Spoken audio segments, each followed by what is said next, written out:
Very good evening. Welcome to the debate. ఆంధ్రప్రదేశ్కి సంబంధించినంత వరకు చాలా రకాల హామీలు పునర్విభజన చట్టం ద్వారా దక్కలు పడ్డాయి. వాటిల్లో పెద్దగా వనగూరుని ఏమైనా ఉన్నాయా అంటే కొన్ని ప్రభుత్వపరమైన ఇన్స్టిట్యూట్లు కానీ, విద్యా సంస్థలు కానీ, ఎయిమ్స్ లాంటి సంస్థలు కానీ వచ్చాయి, నో డౌట్. కానీ కీలకమైన ప్రత్యేక హోదా రాలేదు. ఇంకా కొంచెం దుగ్గరాజపట్నం పోర్టు, ఇలాంటి కొన్ని, విశాఖపట్నం రైల్వే జోను, ఇలాంటివి రాలేదు. పోలవరం విభజన చట్టంలోకి జాతీయ ప్రాజెక్టుగా టేకప్ చేసి కట్టాలని ఉంది కాబట్టి అదేదో ముందుకు సాగుతోంది అనుకుంటున్న నేపథ్యంలో గడిచిన 6 నెలలుగా దాని మీద నీలి నీడలు కమ్ముకున్నాయి. ఇది కేంద్ర ప్రభుత్వం దీని నుంచి వీలైనంత తక్కువ అమౌంట్తో అనిపించే ప్రయత్నం చేస్తుందనే విమర్శలు లేవనెత్తుతున్న నేపథ్యంలో రాష్ట్ర ప్రభుత్వం కూడా ఎక్కడో కాంప్రమైజ్ అవుతోంది అనే అనుమానాలు, ఆరోపణలు వినవస్తున్నాయి. ఇదే నేపథ్యంలోనే దాదాపుగా 55,000 కోట్ల రూపాయల ఈ ప్రాజెక్టుని 20,000తో పూర్తి చేసుకోవడమే, మిగతాది మాకు సంబంధం లేదు అని కేంద్రం చెప్పిందని రాష్ట్ర ప్రభుత్వమే స్వయంగా చెప్పిన పరిస్థితుల్లో ఎలా ఈ ప్రాజెక్టు పూర్తవుతుంది, దీన్ని ఎలాగా కంప్లీట్ చేసి పూర్తి స్థాయిలో ఆంధ్రప్రదేశ్లోని లక్షలాది ఎకరాలకు సాగునీరు, అలాగే వేలాది గ్రామాలకు, నగరాలకు, పట్టణాలకు తాగునీరు ఎలా అందించబోతున్నారు, ఇవన్నీ చాలా ప్రశ్నలు ఉన్నాయి. కానీ ఇటీవల కాలంలో దీన్ని 45 మీటర్ల ఎత్తుకు కాకుండా 41 మీటర్ల ఎత్తుకే కుదించి కట్టబోతున్నారు. ఎందుకంటే 20,000 కోట్లే కేంద్రం ఇస్తానంటుంది కాబట్టి దాని ఎత్తును తగ్గించి ఆ మేరకు ఖర్చును తగ్గించుకొని పునరావాసం ఖర్చును తగ్గించుకోవడం ద్వారా రాష్ట్ర ప్రభుత్వం కూడా కేంద్రంతో కలిసిపోయి అనిపించే ప్రయత్నం చేస్తోందని ఆరోపణలు వచ్చాయి.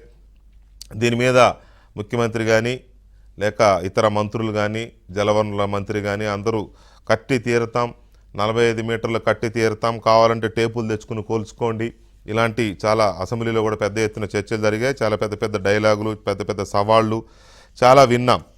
అయితే ఇందులో ప్రభుత్వం చెప్తోంది కాబట్టి 45 మీటర్లు కడతాము, కానీ 41 మీటర్ల వరకే నీటి నిల్వను చేస్తాము, ఆ తర్వాత దఫాలుగా పెంచుకుంటూ పోతాం అని చెప్పినప్పుడే ఎక్కడో కొద్దిగా అందరికీ డౌట్ అనేది స్టార్ట్ అయింది. కానీ ఇప్పుడు ఉండవల్లి అరుణ్ కుమార్ గారు దీని మీద పూర్తి స్టడీ చేసి విడుదల చేసిన ఇవాళ ప్రెస్ మీట్ పెట్టి మరీ చెప్పారు, ప్రభుత్వం రాజీ పడుతోంది, పోలవరానికి అన్యాయం చేస్తోంది, పోలవరాన్ని కేవలం ఒక బ్యారేజ్ లాగా చేస్తున్నారు తప్ప ఇది ఒక పూర్తి స్థాయి డ్యామ్ లాగా చేసే ఆలోచన లేదు, రాజీ పడిపోతున్నారు, కేంద్ర ప్రభుత్వానికి ఎక్కడో లొంగిపోయారు అని చాలా తీవ్రమైన అనుమానాలు వ్యక్తం చేసిన పరిస్థితి. 41 మీటర్ల వరకే నీటిని నిల్వ చేయాలనే ఒక దురాలోచన చాలా భయంకరమైనది ఆంధ్రప్రదేశ్ రాష్ట్రానికి అని చెప్పి ఆయన చెప్పిన మాటలు కానీ ఇవన్నీ చూసినప్పుడు ఇక పోలవరానికి ఏదో కాస్త నమ్మక ద్రోహం జరుగుతుందనే అనుమానాలు బలపడుతున్నాయి. దీని మీద మనతో చర్చలో పాల్గొంటున్నారు జవహర్ గారు, తెలుగుదేశం పార్టీ నాయకులు, మాజీ మంత్రి జవహర్ గారు, అలాగే డాక్టర్ గంగాధర్ గారు, కాంగ్రెస్ పార్టీ ఉపాధ్యక్షులు, అండ్ మాకిరెడ్డి పురుషోత్తం రెడ్డి గారు, సాగునీటి రంగ నిపుణులు, అలాగే భారతీయ జనతా పార్టీ సీనియర్ నాయకులు పాక వెంకట సత్యనారాయణ గారు డిబేట్లో పాల్గొంటున్నారు. ముందుగా సత్యనారాయణ గారు నమస్కారం. సత్యనారాయణ గారు నమస్కారం.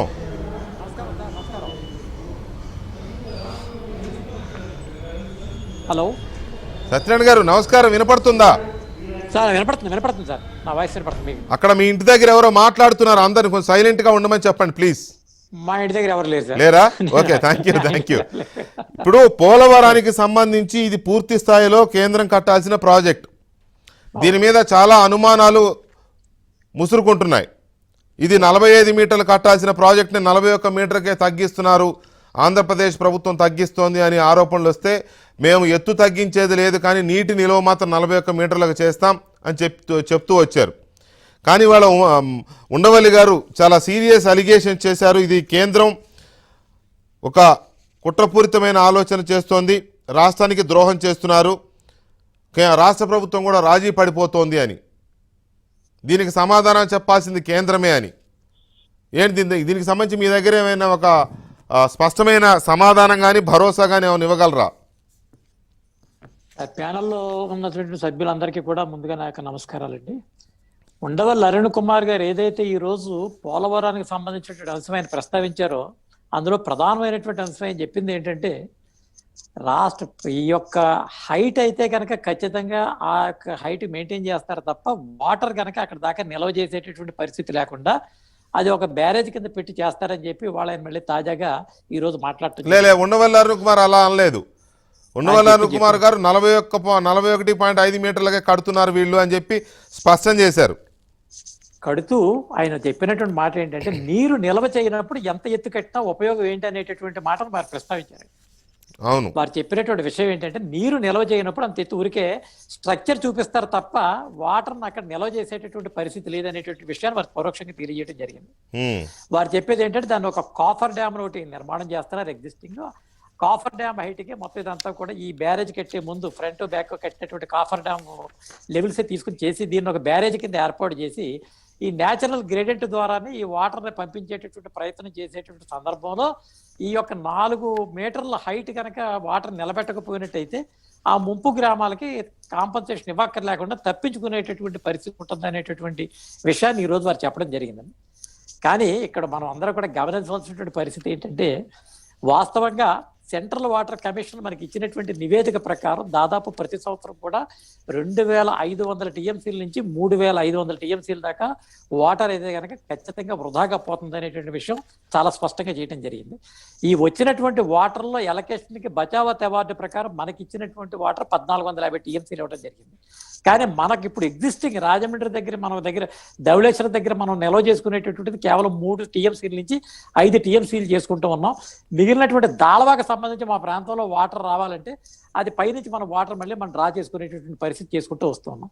ఇలాంటి పరిస్థితుల్లో స్టెబిలైజేషన్ కోసం మనం పోలవరానికి వెళ్ళినప్పుడు మనం ఖచ్చితంగా కేంద్ర ప్రాజెక్టుగా దీన్ని డిక్లేర్ చేసిన తర్వాత రాష్ట్ర ప్రభుత్వం ఇచ్చినటువంటి విజ్ఞాపన మేరకు ఈ యొక్క నిర్మాణం అక్కడ చేపట్టడం జరిగింది. ఇందులో తొలి భాగం మొన్నటిదాకా తెలుగుదేశం ప్రభుత్వం ఏర్పాటు చేయడం జరిగింది. ఇప్పుడు 2 తాజాగా వైసీపీ ప్రభుత్వం ఏర్పాటు చేయడం జరిగింది. ఈ వైసీపీ ప్రభుత్వం కానీ తెలుగుదేశం ప్రభుత్వం కానీ దాన్ని చేసేటటువంటి సందర్భాల్లో మేము లోగడే చెప్పాము దీని మీద డిపిఆర్ ఇచ్చేటటువంటి విషయంలో కానీ మిగిలినటువంటి విషయాల్లో కానీ ఉన్నటువంటి లోపాల వల్ల ఇది ఒక ఆడిట్ జరిగేటటువంటి ఒక ప్రాసెస్ ఉన్న కారణంగా ఇది డిలే అవుతున్నటువంటి పరిస్థితి ఉంది తప్ప పోలవరం నిర్మాణం విషయంలో భారతీయ జనతా పార్టీని కానీ కేంద్ర ప్రభుత్వాన్ని కానీ శంకించాల్సిన అవసరం లేదు. కానీ ఇవాళ జరుగుతున్నటువంటి పరిస్థితి ఏంటి, ఉండవల్లి గారు చాలా విషయాలు చెప్తూ దీన్ని పొలిటికల్ యాంగిల్ కూడా దీన్ని టచ్ చేయడం జరిగింది. పొలిటికల్ యాంగిల్ టచ్ చేసినప్పుడు వారి దగ్గర నుంచి వచ్చిన విషయాలు ఏంటి, భారతీయ జనతా పార్టీలోకి ఎవరు కూడా జరగండి, దీనికి సంబంధించిన విషయాలు అవన్నీ సెపరేట్ ఇష్యూస్.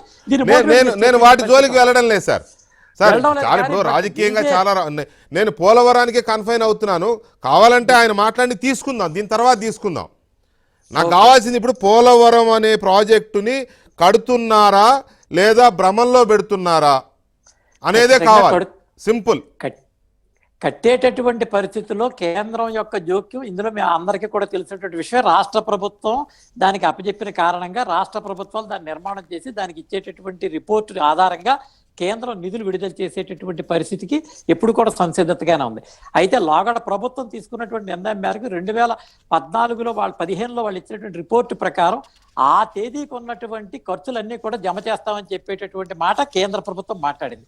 కానీ ఏదైనా ఒక ప్రాజెక్ట్ కట్టినప్పుడు అందులో ఏదైనా డిఫరెన్స్ ఉన్నమా, లేదా షెడ్యూల్ ఆఫ్ రేట్స్ మారినా, లేదా ఈ యొక్క రేట్స్లో యాస్కలేషన్స్ వచ్చినా ఆ నివేదిక కేంద్ర ప్రభుత్వానికి పంపించవలసిన పరిస్థితి ఉంది. అవసరం దాని మీద శ్వేతపత్రం రాష్ట్ర ప్రభుత్వం డిక్లేర్ చేయాలి.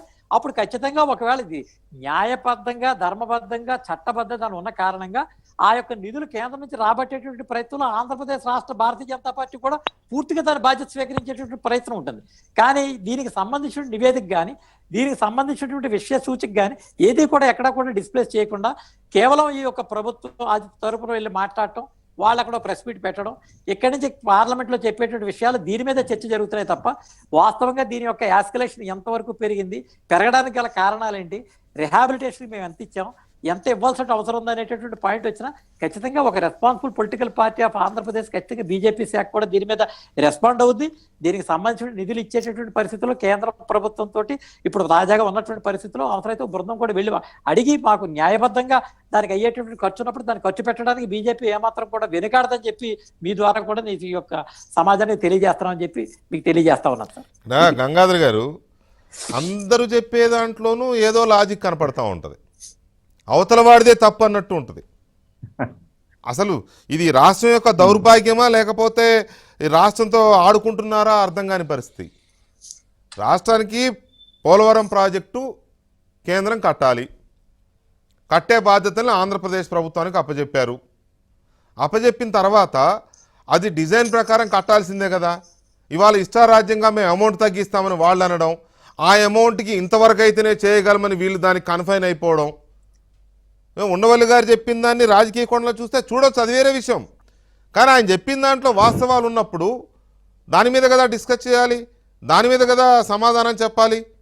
ఇది గడిచిన నెల రోజులుగా నెల కాదు పైన అవుతోంది, 2 నెలలుగా ఈ చర్చ జరుగుతోంది. ఏదో అన్యాయం జరుగుతుంది, పోలవరాన్ని కూడా దాలవేశ్వరం బ్యారేజ్ లాగా చేసేస్తున్నారు వీళ్ళు అని. వెంకటకృష్ణ గారు నమస్కారం. ప్యానెల్లో ఉన్న పెద్దలందరికీ నమస్కారం. అదే ప్రతి ఒక్కళ్ళు చెప్పే దాంట్లో లాజిక్ కనిపిస్తేనే మోర్ డేంజర్, అది అదే కదా సమస్య, డేంజరస్ సిచ్యువేషన్ ఉన్నట్టు. కానీ నాకు అనిపిస్తుంది ప్రజలకు మాత్రం చాలా క్లారిటీ వచ్చింది. ఎవరు అన్యాయం చేస్తున్నారు, ఎవరు సరెండర్ అవుతున్నారు, ఎవరు ఏ కారణాల మూలంగా సరెండర్ అవుతున్నారు, కేంద్రం ముందు కానీ అటు తెలంగాణ ప్రభుత్వం దగ్గర కానీ అనేది చాలా స్పష్టంగా ప్రజలందరికీ అర్థం అవుతుంది. అది డిబేట్స్ ద్వారా కానివ్వండి, ఇతర సోషల్ మీడియా ద్వారా వస్తున్నటువంటి సమాచారం ద్వారా కానీ. ఇవాళ జాతీయ ప్రాజెక్టుగా ఉన్నటువంటి పోలవరాన్ని కేంద్రం చిన్న చూపు చూడటం, ఇంతే ఇస్తాం ఇంక ఇచ్చేది లేదని చెప్పి మాట్లాడటం, విభజన చట్టం పునర్వ్యవస్థీకరణ చట్టంలో జాతీయ ప్రాజెక్టుగా పేర్కొబడిన అదే జాతీయ ప్రాజెక్టుగా పేర్కొబడినప్పుడు కేంద్రం బాధ్యతే, మొత్తం ఖర్చంతా కూడా కేంద్రం బాధ్యత, ఎస్కలేషన్ తోటి సహా. అంతేగాని 2013-14 ధరల ప్రకారం మేము ఇస్తాము అని చెప్పి మాట్లాడే హక్కు ప్రభుత్వానికి లేదు. అది ఫెడరల్ స్ఫూర్తికి విరుద్ధం, రాజ్యాంగ స్ఫూర్తికి విరుద్ధం. అట్లాగే దానికి ఒప్పుకొని దానికి అనుగుణంగా కట్టడం కోసం ఎత్తును తగ్గించేటటువంటి ప్రయత్నం చేసే హక్కు కూడా రాష్ట్ర ప్రభుత్వానికి లేదు. యాక్చువల్గా ఇది 50 మీటర్లు అని చెప్పి డిజైన్ చేసినటువంటి ప్రాజెక్టు మొట్టమొదట్లో. తర్వాత దాన్ని 45.72 మీటర్లు, 45.72 మీటర్లు అది dam design review committee approve చేసినటువంటిది అనమాట. డ్యామ్ డిజైన్ రివ్యూ కమిటీ అందరితో మాట్లాడి, అటు ఛత్తీస్గఢ్, ఒరిస్సా ప్రభుత్వాలతో కూడా మాట్లాడిన తర్వాత ఫైనలైజ్ చేసినటువంటి హైట్. అట్లా ఆ హైట్ లో ప్రాజెక్ట్ కడితేనే 194 టీఎంసీల నీటిని అక్కడ నిల్వ చేయడం సాధ్యం అవుతుంది. లేకపోతే ఇవాళ ప్రభుత్వం చెప్తున్నట్టుగా హైట్ ఇది కడతాంగాని 141 మీటర్ల వరకే నీటి నిల్వ చేస్తామని చెప్తే అది కేవలం 140 టీఎంసీల నీరు మాత్రమే నిల్వ చేయడం సాధ్యం అవుతుంది. అప్పుడు బహుళార్థక సాధక ప్రాజెక్టు కాదు, ఇది ఒక బ్యారేజ్ మాత్రమే అవుతుంది. ధవళేశ్వరం బ్యారేజ్ లాగానో, ప్రకాశం బ్యారేజ్ లాగానో ఒక బ్యారేజ్ మాత్రమే అవుతుంది తప్ప బహుళార్థ సాధక ప్రాజెక్ట్ అవ్వదు. పోలవరం ద్వారా ఉద్దేశించబడినటువంటి అనేక ప్రయోజనాలు, అది అక్కడ 80 టీఎంసీల నీటిని గోదావరి నుంచి కృష్ణాకి తరలించి పైన రాయలసీమ దగ్గర వాడుకోవటం విషయం కానీ అది చాలా పెద్ద విషయం మనకి. ఎందుకంటే రాయలసీమ సాగునీరు అవసరాలను తీర్చడానికి ఇది చాలా అవసరం. ఈ రాష్ట్రంలో, ఉమ్మడి రాష్ట్రంలో కానీ ఈ రాష్ట్రంలో కానీ చాలా అన్యాయానికి గురవుతున్నటువంటి 2 ప్రాంతాలు రాయలసీమ, రెండోది ఉత్తరాంధ్ర. రాయలసీమగా 80 టీఎంసీలు ఇవ్వలేకపోవటం వల్ల 140 టీఎంసీలు నిల్వ చేస్తే రాయలసీమకి ఇవ్వలేకపోవటం వల్ల రాయలసీమ రాష్ట్రం జరుగుతుంది.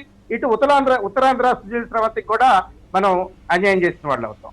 ఇక్కడ మొత్తం 24 టీఎంసీల నీటిని విశాఖ తాగునీటి అవసరాల కోసం, ఇండస్ట్రియల్ అవసరాల కోసం ఇస్తామని విశాఖ తాగునీటి అవసరాల కోసం, ఇండస్ట్రియల్ అవసరాల కోసం ఇస్తామని ఇవ్వలేనటువంటి పరిస్థితి వస్తుంది. అట్లాగే ఈ 7.2 లక్షల ఎకరాల ఆయకట్టు అండి, అది కృష్ణా, వెస్ట్ గోదావరి, ఈస్ట్ గోదావరి, విశాఖపట్నం జిల్లాలో.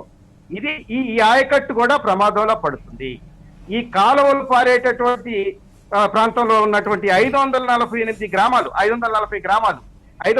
గ్రామాల్లో సుమారు 29-30 లక్షల మంది ప్రజలు ఉన్నారు. వీళ్ళ ప్రయోజనాలకు కూడా భంగం వాటిల్లుతుంది. ఇప్పుడు రాష్ట్ర ప్రభుత్వం మమా అనిపించే విధంగా ప్రాజెక్ట్ కడితే, అంటే యాక్చువల్ గా ముంపుకు గురవుతున్నారు అంటే ముంపు గురైన ప్రాంత ప్రజల్ని రీసెటిల్మెంట్, రీహాబిలిటేషన్ చేయాల్సిన బాధ్యత ప్రభుత్వాల మీదే ఉన్నది. ఇవాళ రోజుల్లో చాలా చర్చలు జరిగినాయి దీనికి సంబంధించి. పెద్ద ప్రాజెక్టులు కట్టినప్పుడు ముంపు ప్రాంతాల ప్రజల్ని గాలికి వదిలేయటం, ముఖ్యంగా ఆ ముంపు ప్రాంతాల్లో గిరిజనులు, పేద వర్గాల వాళ్ళు, దళితులు ఉంటారు కాబట్టి, ముఖ్యంగా గిరిజనులు ఉంటారు కాబట్టి ఆ గిరిజనుల మీద చిన్న చూపుతోటి వదిలేసేటటువంటి పరిస్థితి నుంచి వాళ్ళని సక్రమంగా రిహాబిలిటేట్ చేయాలి, రీసెటిల్మెంట్ చేయాలి అనేది ప్రపంచవ్యాప్తంగా వచ్చినటువంటి ఆలోచన. ఇక్కడ ప్రాజెక్ట్ కట్టడం అనంటే రీసెటిల్మెంట్, రిహాబిలిటేషన్ కూడా దాంట్లో భాగమే. 30,000 కోట్లు రీసెటిల్మెంట్, రిహాబిలిటేషన్ ఖర్చు అవుతుంది కాబట్టి, భూసేకరణకి ఎక్కువ అవుతుంది కాబట్టి అది మేము ఇవ్వము అంటే అది పద్ధతి కాదు. అది వాళ్ళు ఇవ్వనంటే వీళ్ళు ఒప్పుకొని రావటం పద్ధతి కాదు. ప్రాజెక్టులో భాగమే కదా అని అడగాలి. 2013, 14 రేట్ల ప్రకారం ఇస్తామంటే ఏ లెక్క ప్రకారం చెప్తున్నారని అడగాలి. ఇక్కడ ఒక్క వైసీపీని ఇవాళ అధికారంలో ఉన్నటువంటి వైసీపీని ప్రశ్నించడంతో పాటు గతంలో అధికారంలో ఉన్నటువంటి టీడీపీకి కూడా ఒక ప్రశ్న వేయాల్సి వస్తుంది. ఇక్కడ మనం 2017 మార్చిలో కేంద్ర ప్రభుత్వం, కేంద్ర కేబినెట్ నిర్ణయం నోటుగా పెట్టారు. దాంట్లో 2013, 14 రేట్ల ధరల ప్రకారం మేము ప్రాజెక్టు వ్యయాన్ని చెల్లిస్తామని చెప్పి ఆ రోజు మాట్లాడటం జరిగింది. అప్పుడే అబ్జెక్షన్ చెప్పి ఉండాల్సింది. సుమారుగా మనం చూస్తే వెంకటకృష్ణ గారు మన ప్రత్యేక హోదా గురించి ఎగనామం పెట్టేసి, ప్రత్యేక హోదా గడిచిపోయిన జయం, గతించిన విషయం, అది గడిచిపోయిన జయం అని చెప్పి దాన్ని అది కాదు, మీరు ఒక ప్యాకేజీ ఇస్తాం, ప్యాకేజీ ఒప్పుకోండి అని చెప్పి కేంద్ర ప్రభుత్వం చెప్పిన దాదాపు అదే సమయంలోనే ఇది కూడా 2017 మార్చిలో 2013, 14 ధరల ప్రకారమే మేము పోలవరానికి ఇస్తామని చెప్పి మాట్లాడాం. ఇది ఆ రోజు అబ్జెక్ట్ చేసి ఉండాల్సింది. ఆ రోజు రాష్ట్రంలో అధికారంలో ఉన్నటువంటి ప్రభుత్వం చేయలేదు. ఇక్కడ విషయం, రెండు విభజన తర్వాత అధికారంలోకి వచ్చినటువంటి 2 ప్రభుత్వాలను కూడా మనం తప్పు పట్టాల్సిన పరిస్థితి ఉన్నది. ఇవాళ ఏం చేస్తున్నారు వీళ్ళు? ఒకళ్ళ తప్పులను ఒకళ్ళు కప్పిపుచ్చుకోవడం కోసం ఒకళ్ళ మీద ఒకళ్ళు నిందలేసుకుంటున్నారు. ఒకళ్ళ మీద ఒకళ్ళు నిందలేసుకుంటూ మీరు పిటిషన్లు పెట్టినందువల్ల ఆగిపోయిందని ఇప్పుడు వైసీపీ అంటుంది. టీడీపీ ఏమంటుంది? వైసీపీ గతంలో ప్రతిపక్షంలో ఉన్నప్పుడు పిటిషన్లు పెట్టారు, అవినీతి జరిగిందని, అందుకని ఇవ్వట్లేదు అంటున్నారు. కానీ వైసీపీ ప్రభుత్వం వచ్చిన తర్వాతనే, 2019 ఎన్నికల తర్వాతనే పార్లమెంట్ లో నిర్ణయం జరిగింది. పార్లమెంట్ లో చెప్పడం జరిగింది. వాళ్ళు పిపిఏ ప్రకారం central water commission, Polavaram project authority, technical advisory committee of the Jal Shakti మంత్రిత్వ శాఖ, వీళ్ళ జలశక్తి మంత్రిత్వ శాఖకు సంబంధించిన టెక్నికల్ అడ్వైజరీ కమిటీ అప్రూవ్ చేసింది 55,528 కోట్ల రూపాయలని. అప్రూవ్ చేసిన తర్వాత ఇప్పుడు ఎందుకు వెనకపోతున్నారు అని చెప్పి ఇవాళ ఈ ప్రభుత్వం మీదకి నెపమునెట్టే బదులు ఆ పాయింట్ దగ్గరే ఏమవుతుందంటే, లోకల్ పాలిటిక్స్ లో మీరు ఒప్పుకోవాలి కదా, స్థానిక రాజకీయాల్లో, లోకల్ పాలిటిక్స్ లో ఏమవుతుందంటే, వీళ్ళని తిట్టి వాళ్ళని తిట్టపోతేలా, వాళ్ళని తిట్టి వీళ్ళని తిట్టకపోతేలా, మనం ఇద్దరిని తిట్టాలి అని వాళ్ళు వీళ్ళు అన్ని అనుకోవడం వల్లనే ఇబ్బంది అవుతుంది. 2017లో కేంద్ర ప్రభుత్వం, ఒక్క నిమిషం సార్, ప్లీజ్ ఒక్క నిమిషం. 2017లో కేంద్ర ప్రభుత్వం మేము 2013, 14 నాడు రేట్లే ఇస్తామని అంటే ఎందుకు తల ఊపారు అనే ప్రశ్న వచ్చినప్పుడు, మరి 55,000 కోట్ల రూపాయలతో రెండో డిపిఆర్ని ఎలా ఆమోదించారు వాళ్ళు? ఆ డిపిఆర్ ఇచ్చింది ఎవరు? ఈ ప్రభుత్వం వచ్చిన తర్వాత 2 సార్లు విజయసాయిరెడ్డి గారు క్వశ్చన్ వేస్తే పార్లమెంట్లో 2 సార్లు కేంద్ర ప్రభుత్వం సమాధానం చెప్పింది, yes we're paying 55,000 crores, DPR 2 ఆమోదం పొందింది అని ఎలా చెప్పారు? ఇప్పుడు చెప్పిన తర్వాత ఈ చెప్పిన దాని మీద ఎందుకు నిలబడడం లేదు, మళ్ళీ 20,000 కోట్లకి ఎందుకు వెళ్తున్నారు అనే దాని మీద చర్చ జరగాలి. కానీ ఎప్పుడో తాతల కాలం నాడు వాడు అట్లా అన్నాడు వీడు ఇట్లా అన్నాడు కెలుక్కుంటే అది మళ్ళీ కేంద్ర ప్రభుత్వానికి అడ్వాంటేజ్ అవుతుంది. ఇక్కడ బీజేపీ, కాంగ్రెస్, టీడీపీ, వైసీపీ కాదండి, కేంద్ర ప్రభుత్వము, రాష్ట్ర ప్రభుత్వం మాత్రమే కాకుండా పార్టీలు కాదు ఇక్కడ ఇష్యూ. మాత్రమే కాకుండా ఇక్కడ ఎగ్జాక్ట్లీ కరెక్ట్ పాయింట్ చెప్పారు వెంకటకృష్ణ గారు మీరు. ఇది టీడీపీ వర్సెస్ వైసీపీ కాదు, ఇది రాష్ట్ర ప్రజలతో పాటు ఈ రాష్ట్రంలో ఉన్నటువంటి పార్టీలన్నీ కలిసి 55,000 కోట్లకి డీటెయిల్ ప్రాజెక్ట్ రిపోర్ట్ ఇచ్చిన తర్వాత, డిపిఆర్ 2ని యాక్సెప్ట్ చేస్తున్నామని చెప్పిన తర్వాత, టెక్నికల్ అడ్వైజరీ కమిటీ యాక్సెప్ట్ చేసిన తర్వాత, పార్లమెంటులో అధికారికంగా ప్రకటించిన తర్వాత, అంతా ఈ సంవత్సరమే కదా ప్రకటించిన తర్వాత, మళ్ళీ ఎలా నాలుగు మడతేస్తారండి? ఎలా 20,000 కోట్లకే ఇస్తామని చెప్పి వాళ్ళు ఎలా అంటారు? మీరు చెప్పారు కదా, ఒక్క నిమిషం సార్, మీరు చెప్పారు కదా అని ప్రశ్నించకుండా, మీరు చెప్పారు కదా అని ఎదురు తిరగకుండా ఇచ్చిన దానికే మేము కొట్టేస్తున్నాం, ఎత్తు తగ్గించుకుంటాం, లేకపోతే నీళ్ళ నిల్వ తగ్గించుకుంటాం, ముంపును తగ్గించుకుని 50,000 కోట్ల ఏదాన్ని 20,000 కోట్లలో ముగించుకుంటాం అంటే ఎవరి చెవులో పూలు పెడదామని, ఎవరి నోట్లో మట్టి కొడదామని? ఇది కదా సమస్య. ఈ సమస్యను జవహర్ గారు ఒక్క నిమిషం సార్, ఒక్క నిమిషం దయచేసి ఆగండి, దయచేసి చాలాసేపు ఒక్క నిమిషం ఆగండి, చాలా ఉంది మాట్లాడదాం. ఒక్క నిమిషం జవహర్ గారు పోలవరానికి సంబంధించి ఏదో మహా ముప్పు ఒకటి పొంచి ఉన్నట్టు కనపడుతోంది. గడిచిన 2 నెలలుగా చర్చలు జరుగుతున్నా కూడా లోపల ఒక మాట బయటకో మాట వస్తోంది. ఇదే దీని మీద నేను చాలాసార్లు చర్చ పెట్టా. ఫస్ట్ టైం అసలు ఎత్తు తగ్గిస్తున్నారా అంటే కాదు ఎత్తు తగ్గించట్లేదు, కావాలంటే టేపులు తెచ్చుకోండి, కొలుచుకోండి. ఇగో అసెంబ్లీలో కూడా తీసుకొచ్చారు మంత్రి గారు టేపు. ఇగో చంద్రబాబు నాయుడుకి టేప్ ఇస్తున్నా, ఆ రోజు ప్రారంభోత్సవాన్ని పిలుస్తా వచ్చి కొలుచుకో అని. మేము నీటి నిల్వ మాత్రం 41 మీటర్లకే చేస్తాం అంటే 15 టీఎంసీలు తక్కువ చేస్తామని ఆ రోజు చెప్పారు. ఎత్తు మాత్రం కడతామన్నారు, విడతలుగా పెంచుతామన్నారు. కానీ ఇక్కడ పొజిషన్ చూస్తేనేమో వీళ్ళు అసలు ఏం చేస్తారో అర్థం కాని పరిస్థితి. చెప్పాల్సిన కేంద్రం డబుల్ గేమ్స్, కేంద్రం చెప్పదు 45 మీటర్లు కట్టాల్సిందే అని కేంద్రం చెప్పడల్లా. వెంకటకృష్ణ గారు నమస్కారం, అక్కడ ఉన్నటువంటి ప్యానల్ మెంబర్స్ అందరికీ మీకు కూడా నమస్కారం. ఈరోజు ఒక రాజకీయ క్రీడ జరుగుతూ ఉన్నటువంటి పరిస్థితి, పోలవరం మీద క్రీనెడగా మారినటువంటి పరిస్థితి మనం చూస్తూ ఉన్నాం. ఇక్కడ రాజకీయ ప్రయోజనాలు, వ్యక్తిగత ప్రయోజనాలు, రాష్ట్ర ప్రయోజనాలు, ఈ 3 ప్రయోజనాలు దృష్టిలో పెట్టుకొని ఉన్నటువంటి ప్రభుత్వం పనిచేయాల్సినటువంటి అవసరం ఉంది. వ్యక్తిగత ప్రయోజనానికి ప్రాధాన్యత ఇచ్చినటువంటి క్రమంలో ఒక పక్క తెలంగాణ ముఖ్యమంత్రి సాక్షాత్ కేసీఆర్ గారు అసెంబ్లీ సమావేశాల్లో ఏదైతే పోలవరం ఎత్తు తగ్గించడానికి సిద్ధంగా ఉన్నాం, భద్రాచలానికి కానీ ఎటువంటి ముప్పు జరగదు, జగన్మోహన్ రెడ్డి గారు హామీ ఇచ్చారని చెప్పినటువంటి కేసీఆర్ గారు అసెంబ్లీ సమావేశం సాక్షిగా తెలంగాణలో మాట్లాడిన మాటలవి. అలాంటి సందర్భంలో కేసీఆర్ గారికి అదే విధంగా జగన్మోహన్ రెడ్డి గారికి ఇద్దరికి ఏదో లాలూచి జరిగిందనేది ప్రజలందరూ కూడా ఆలోచన చేశారు, ప్రజలందరూ కూడా అవగాహన అయినటువంటి పరిస్థితి. ఈ రోజు మీరన్నట్టుగా 2017 కేబినెట్ విషయం కన్నా కూడా ఈ రోజు డిపిఆర్ పార్లమెంటులో ఏదైతే విజయసాయి రెడ్డి గారే కాదు అనేక మంది అడిగిన సందర్భంలో కూడా 55,000 కోట్ల రూపాయలకి ఫిక్స్ అయినటువంటి పరిస్థితి మనం చూస్తా ఉన్నాం. 2018 ప్రకారం ఆర్ఆర్ ఏదైతే ఉందో రేట్ల ప్రకారం అక్కడ పునరావాసానికి ఇవ్వాల్సిన పరిస్థితి కేంద్ర ప్రభుత్వం దగ్గర ఉంది. కానీ ఇక్కడ విచిత్రమైన పరిస్థితి ఏంటంటే తన వ్యక్తిగత ప్రయోజనాల కోసం రాష్ట్ర ప్రయోజనాలను ఫణంగా పెట్టి పోలవరం ఎత్తు తగ్గించడం కానీ, లేదంటే అనిల్ యాదవ్ గారు చెప్పినట్టు టేబుల్ పెట్టి కొలుసుకొని 45 మీటర్లు చేసిన నిల్వ సామర్థ్యాన్ని తగ్గించినందువల్ల ఆర్ఆర్ ప్యాకేజ్ తగ్గుతుంది. దానివల్ల వాళ్ళు ఇచ్చినటువంటి భిక్ష మేము తీసుకుంటాం తప్ప మాకు డిమాండ్ బార్గెనింగ్ కెపాసిటీ అనేది లేదు అనేది స్పష్టంగా ఈరోజు జగన్మోహన్ రెడ్డి గారి ప్రభుత్వం చెప్పినటువంటి పరిస్థితి ఉండవల్లి వారి ఆరోపణల వల్ల తెలుస్తా ఉంది. ఉండవల్లి చేసిన ఆరోపణలా నిజాలా అంటే నిజాలుగానే భావించాలి, ఎందుకంటే దాని సీక్వెన్స్ కూడా అదే విధంగా వెళ్తా ఉంది. ఎక్కడా కూడా జగన్మోహన్ రెడ్డి గారి ప్రభుత్వం చిత్తశుద్ధితో 55,000 కోట్ల రూపాయలకు సంబంధించినటువంటి పోలవరానికి రావాల్సిన నిధుల గురించి మాట్లాడరు. ప్రత్యేక హోదా ముగిసిన అధ్యాయంగా వాళ్ళు ప్రకటించారు, వీళ్ళు ప్రకటించేసుకున్నారు. 22 మంది ఎంపీలు ఉంటే బార్గెనింగ్ కెపాసిటీ ఏమైంది? అదేవిధంగా రాజ్యసభలో 4-5 ఉన్నారు, వాళ్ళ పరిస్థితి ఏమైంది?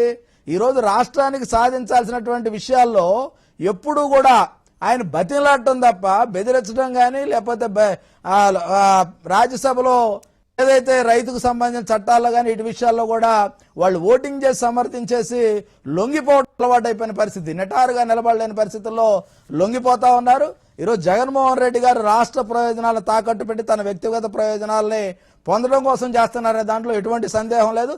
ఇది ఒకటే డిమాండ్ చేస్తా ఉన్నాం, పోలవరంలో తెలుగుదేశం పార్టీ ఏదో చేసిందని చాలా మంది అనేక సార్లు ప్రస్తావించిన నరేంద్ర మోడీ గారు ఏటీఎం అని అన్నా, అదే పార్లమెంట్ వేదికగా తెలుగుదేశం పార్టీ కానీ గత ప్రభుత్వం ఎటువంటి అవినీతి చేయలేదు, దాని చిత్తశుద్ధ పనిచేశారనే కితాబు గత ప్రభుత్వానికి వచ్చింది. దయచేసి ఇప్పుడు మిత్రులు కూడా గత ప్రభుత్వం యొక్క విషయాల కన్నా వర్తమానంలో జరిగేటటువంటి నష్టాన్ని గురించి మాట్లాడి అందరూ సమిష్టిగా ముందుకు వెళ్తే తప్పకుండా రాష్ట్ర ప్రయోజనాలు కాపాడబడతాయి. దాని గురించి ఆలోచన చేయాలి తప్ప మనం వ్యక్తిగత దూషణ చేసుకున్న వల్ల ఉపయోగం లేదు, పరస్పరం ఇరు పార్టీల మీద వేసుకున్నంత వల్ల లేదు.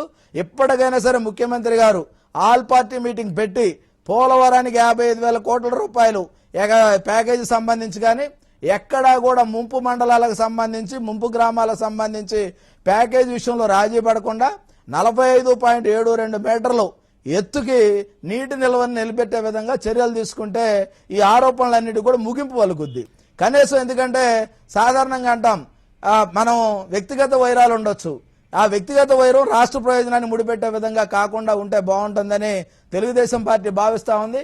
ఐక్యత సంఘర్షణ కావాలి, ఐక్యత రాష్ట్ర ప్రయోజనాల కోసం ఐక్యత కావాలి, సంఘర్షణ అనేది రాజకీయ పార్టీలుగా మనం సంఘర్షించుకోవాలి.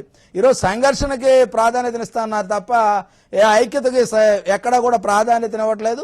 ఎప్పటికైనా సరే జగన్మోహన్ రెడ్డి గారు బార్గెనింగ్ కెపాసిటీ తన వ్యక్తిగత ప్రయోజనాల కన్నా కూడా రాష్ట్ర ప్రయోజనాలు ఖర్చు పెట్టాలని నేను తెలుగుదేశం పార్టీగా పురుషోత్తం రెడ్డి గారు రాష్ట్రంలో ఉన్న పార్టీల మధ్య అభిప్రాయ భేదాలు ఉండొచ్చు, రాష్ట్రంలో ఉన్న ప్రాంతాల మధ్య అభిప్రాయ భేదాలు ఉండొచ్చు, కానీ వీటికి సంబంధం లేదు కదా. విభజన చట్టానికైతే వీటికి సంబంధం లేదు కదా.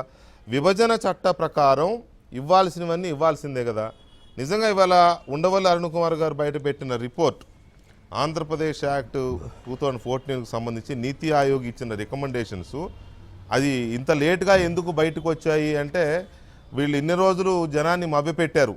డిసెంబర్ 1, 2015లోనే నీతి ఆయోగ్ ఇచ్చిన రికమెండేషన్స్ ప్రతిదీ ప్రత్యేక హోదా ఇవ్వాల్సిన అవసరం లేదు. వాళ్ళు రాశారు అందులో 38%, 32% నుంచి 42%కి డివల్యూషన్ ఆఫ్ ఫండ్స్ రేషియో పెరుగుతుంది కాబట్టి ఇవ్వాల్సిన అవసరం లేదని చెప్పడం. వెనుకబడిన జిల్లాలకి, రాయలసీమ లాంటి వెనుకబడిన జిల్లాలకు ఇవ్వాల్సిన ప్యాకేజ్ విషయంలో కూడా ఇప్పుడు అది చేస్తే పండోరా బాక్స్ ఓపెన్ చేసినట్టు అవుతుంది దేశమంతటా ఇతర రాష్ట్రాల్లో కూడా, కాబట్టి అది ఇవ్వాల్సిన అవసరం లేదని సెంటెన్స్ చాలా క్లియర్గా ఉంది ఇందులో. కాబట్టి నాకు టైం తక్కువ ఉంది కానీ మొత్తం చదివి వినిపించలేను. కానీ ఇలాంటివన్నీ ఎవ్రీథింగ్ పోలవరానికి సంబంధించి కూడా పోలవరం ప్రాజెక్టు మొత్తం కేంద్రమే కట్టాలని ఉంది. దానికోసం ఒక అథారిటీని ఏర్పాటు చేసింది. ఆ అథారిటీ రికమెండేషన్స్ మేరకే ఎగ్జిక్యూషన్ బాధ్యతలు ఏపీ గవర్నమెంట్కి అప్పచెప్పాం. ఇవన్నీ ఎవ్రీథింగ్ 2015 డిసెంబర్ 1నే దుగరాజపట్నానికేమో అన్నీ రాష్ట్ర ప్రభుత్వం ఇస్తే, ఎవ్రీథింగ్ రాష్ట్ర ప్రభుత్వం భూమి ఇస్తే, రాష్ట్ర ప్రభుత్వం అది ఇస్తే, రాష్ట్ర ప్రభుత్వం ఇది ఇస్తే కట్టడానికి మేము సిద్ధం. ఇట్లా విశాఖపట్నం జోన్ అసలు ఇవ్వాల్సిన అవసరమే లేదన్నారు. విశాఖపట్నం రైల్వే జోన్ ఇవ్వాల్సిన అవసరం లేదని 2015 డిసెంబర్ 1న ఇచ్చిన ఈ రిపోర్ట్లో ఉంది, చాలా క్లియర్గా ఉంది. అలాగే ఇంకా చాలా అంశాలండి, రాష్ట్రానికి రావాల్సిన ప్రతి అంశంలోనూ నెగిటివ్ రిపోర్టే ఉంది. అందుకనే ఏదీ రాలేదు.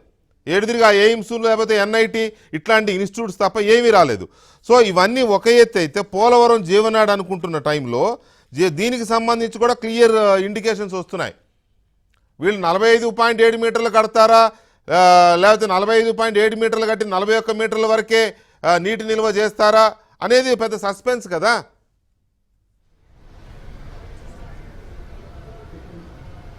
సార్, పోలవరానికి సంబంధించి 2 అంశాలు ఉన్నాయి. ఒకటి, పోలవరం యొక్క ప్రయోజనాలు 135 అడుగులు నెరవేరుతాయా, 150 అడుగులు 2 అడుగులు లేదు నెరవేరుతాయి, ఒక సాంకేతికమైన అంశం, అది వేరే సందర్భంలో చర్చించవచ్చు.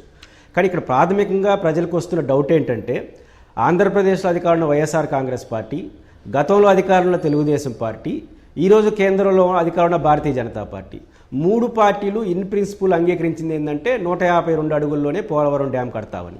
ఇప్పుడు భారతీయ జనతా పార్టీ ప్రతినిధిని మీరు చాలా ప్రశ్నలు వేసినప్పుడు వారు అసలు ప్రశ్నకు తప్ప అన్నిటికీ సమాధానం చెప్పారు. సమాధానం చెప్పాల, కన్ఫ్యూజ్ చేసే ప్రయత్నం చేశారు.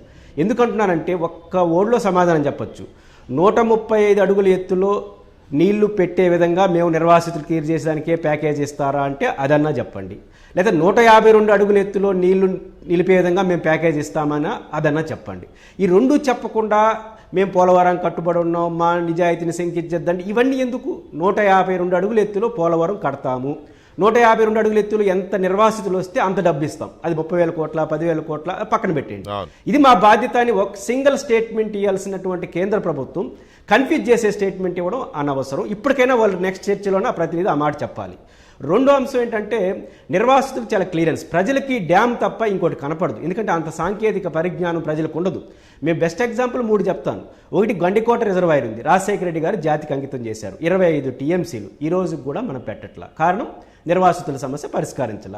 అదేవిధంగా మనకు గుంటూరు జిల్లాలో నిర్మించినటువంటి పులిచింతల ప్రాజెక్టు కిరణ్ కుమార్ రెడ్డి గారు జాతికి అంకితం చేశారు, మొన్నటికి మొన్న క్లియర్ చేశారు. అంటే నిర్వాసితుల సమస్య క్లియర్ చేయకపోతే డ్యామ్ కట్టినా ప్రయోజనం ఉండదు.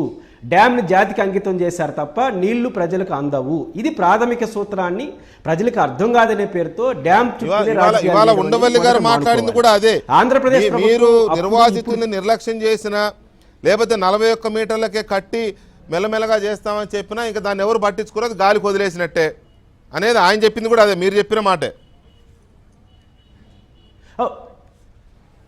ఉండవల్లి అరుణ్ కుమార్ గారు చెప్పిన దాంట్లో ఇంకో అదనంగా మనందరూ బాధపడాల్సిన అంశం ఏంటంటే సార్, ఒకటి మనం రాష్ట్ర గండికోట, పులిచింతల, చిత్రావతి బ్యాలెన్స్ రిజర్వాయర్లు రాష్ట్ర ప్రభుత్వ పరిధిలోది కాబట్టి మన తలనొప్పి. ఎప్పుడు డబ్బులుంటే అప్పుడు కట్టుకుంటాం, ఎప్పుడు డబ్బులుంటే మెల్లిమెల్లిగా చేసుకుంటాం. పోలవరం అనేది నేషనల్ ప్రాజెక్టు. మీరు ఒక్కసారి డ్యామ్ రిజర్వాయర్ జాతికి అంకితం చేసి ఏదో ఒక పాయింట్ దాకా కట్ చేసుకుంటే ఆ తర్వాత రూపాయి వాళ్ళు ఇవ్వరు. కాబట్టి పోలవరానికి సంబంధించి మనం చేర్చుకోవాల్సింది 135 కడతాలంటే 135 చెప్పండి, 152 చెప్పేసి దాన్ని క్లియర్ చేసేవాలి. ఎందుకంటే మనం మెల్లిమెల్లిగా పెంచుకుంటూ పోతామంటే ఇది రాష్ట్ర బడ్జెట్ కాదు, నేషనల్ బడ్జెట్. వాళ్ళ జీవితకాలం డబ్బులు ఇవ్వరు, ఎక్కడో ఒక చాట ఎండ్ పాయింట్ పడిపోతుంది. కాబట్టి ఉండవల్లి అరుణ్ కుమార్ గారు చెప్పిన దాంట్లో అదనంగా జోడించాల్సిన పాయింట్, మనం ఆందోళన చెందాల్సిన పాయింట్ ఏంటంటే మీరు 152 అడుగులు క్లియర్ చేయదలుచుకుంటే 30,000 కోట్ల 20,000 కోట్ల స్టడీ చేసి అంత డబ్బు రాష్ట్ర ప్రభుత్వానికి ఇచ్చేస్తేనే క్లియర్ అవుతుంది. మీరు దఫదఫాలుగా చేసుకుంటూ పోతుంటే ఎప్పటికీ అది పూర్తి కాదు, పైపెచ్చు రాష్ట్రానికి అదనపు భారం అవుతుంది. అది ప్రాథమికంగా మన గమనం. ఇది నేషనల్ ప్రాజెక్టు, జీవితకాలం కట్టే ప్రాజెక్టు కాదనేది మనం గమనంలో పెట్టుకోవాలి. రెండో అంశం నేను క్లియర్గా చెప్పదలుచుకుంది ఏంటంటే, కేంద్ర ప్రభుత్వం నాకు మొదటి నుంచి నేను మీ ఛానల్లో కూడా చెప్పేది ఏంటంటే, వాళ్ళు నిర్వాసితుల విషయంలో తప్పించుకునే పద్ధతిలో వ్యవహరిస్తున్నారు. ఈ తప్పించుకునే వ్యవహరిస్తులో కేంద్ర ప్రభుత్వం చేస్తున్నప్పుడు బాధ్యతగా ప్రజలకు నిజాలు చెప్పాల్సింది ఆంధ్రప్రదేశ్ ప్రభుత్వం. అది గతంలో తెలుగుదేశం అయినా ఇప్పుడు వైసీపీ అన్నా. ఇప్పుడు ఆంధ్రప్రదేశ్ అధికార ప్రభుత్వం చెప్పాల్సింది ఏంటంటే, మీరు చాలా క్లియర్గా కేంద్ర ప్రభుత్వ ఆలోచన ఏంటో రాష్ట్ర ప్రజలకు మీరు చెప్పండి. పోరాటం ఎంత చేస్తారా, తెలుగుదేశం లాగా 25 మంది రాజీనామా అట్లాంటి నేను డిమాండ్ చేయను. కొన్ని సందర్భాల్లో కేంద్రం చెప్పిన మాట వినకపోతే నిరసన చేయలేదు తప్ప ఇంకో మార్గం కూడా మనకు లేకపోవచ్చు. కానీ నిజాయితీకి చెప్పండి, కేంద్రం 135 అడుగుల వరకు కట్టి ఆ మేరకే నిర్వాసితుల విషయం క్లియర్ చేయదలుచుకుంది, కానీ మేము ఇది చేయదలుచుకున్నాం, మాతో నిలబడండి, ఇప్పుడున్న పరిస్థితులు మేము ఏమి అదన్నా చెప్పండి నిజం ప్రజలకి. ఏమి ప్రజలకి నిజం చెప్పకపోతే రేపు నింద మనం భరిస్తాం, కేంద్రంలో ఉన్న పార్టీ తప్పించుకుంటా ఉంది. కానీ ఆ విషయం రెండో విషయం కూడా ఇంకోటి క్లియర్ చేయాలి.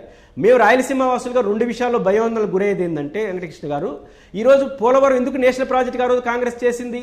పోలవరం ప్రాజెక్టు నేషనల్ ప్రాజెక్టుగా కేంద్రం కడితే రాయలసీమ ఉత్తరాంధ్ర ప్రాజెక్టు రాష్ట్ర బడ్జెట్తో డబ్బులు కట్టుకోవాలనేది అసలు కాన్సెప్ట్.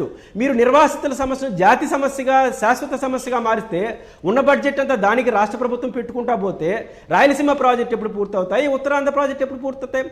అత్యంత కీలకమైన విషయం, తెలంగాణతో మనం కొట్టాడాల్సిన విషయం ఏంటంటే, నేను జగన్మోహన్ రెడ్డి గారు ప్రతిపక్ష నాయకుడు డైరెక్ట్గా చెప్పాను, దుమ్మగూడెం టేల్ పాయింట్ పథకాన్ని రాజశేఖర రెడ్డి గారు కాంగ్రెస్ చేపట్టిన పథకాన్ని పునరుద్ధరించకపోతే పోలవరం కట్టిన రాయలసీమకు నయా పైసా ప్రయోజనం గుర్తించాలి. జనరల్ గా రాయలసీమకు నెక్స్ట్ లెవెల్కి వెళ్ళి ఆలోచిస్తున్నారు మీరు.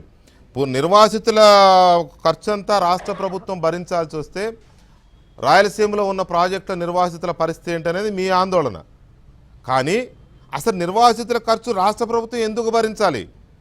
ఎక్కడైనా ఏ ప్రాజెక్ట్ అయినా నిర్వాసితులను ప్రాజెక్టు విడివిడిగా ఉంటాయా? R&R లేకుండా డ్యామ్ నిర్మాణాలు ఉంటాయా?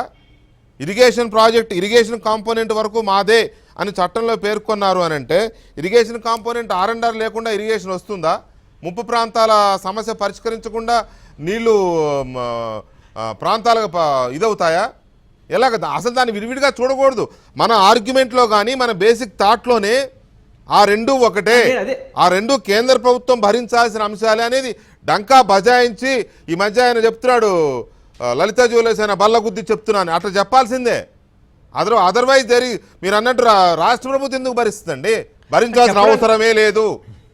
ఒక్కటే దయచేసి మీ పాయింట్ ఏంటంటే, పురుషోత్తం రెడ్డి గారు మీరు కానీ, పాక సత్యనారాయణ గారు కానీ, డాక్టర్ గంగాధర్ గారు కానీ, జవహర్ గారు కానీ, ఈ రాష్ట్ర ప్రజలందరూ, ఆంధ్రప్రదేశ్ రాష్ట్ర ప్రజలందరికీ కానీ ఒక్కటే విజ్ఞప్తి ఏంటంటే, పోలవరం ప్రాజెక్టులో డ్యామ్తో పాటు మిగతా అన్ని అది సహాయ పునరావాసం అన్ని ఎవ్రీథింగ్ కేంద్ర ప్రభుత్వం యొక్క బాధ్యత, అది రాష్ట్ర ప్రజల హక్కు.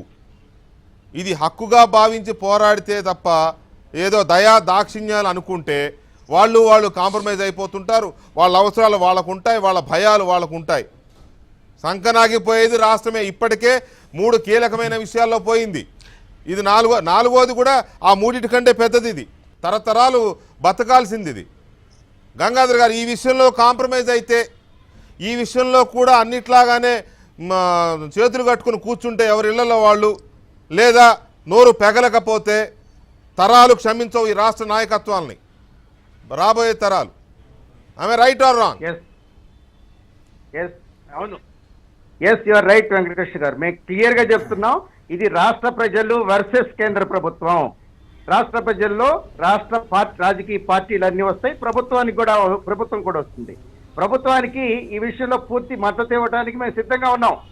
ప్రభుత్వం పోరాడితే ప్రభుత్వానికి మనందరం మద్దతు ఇవ్వచ్చు. ప్రభుత్వం ముందుకు వస్తే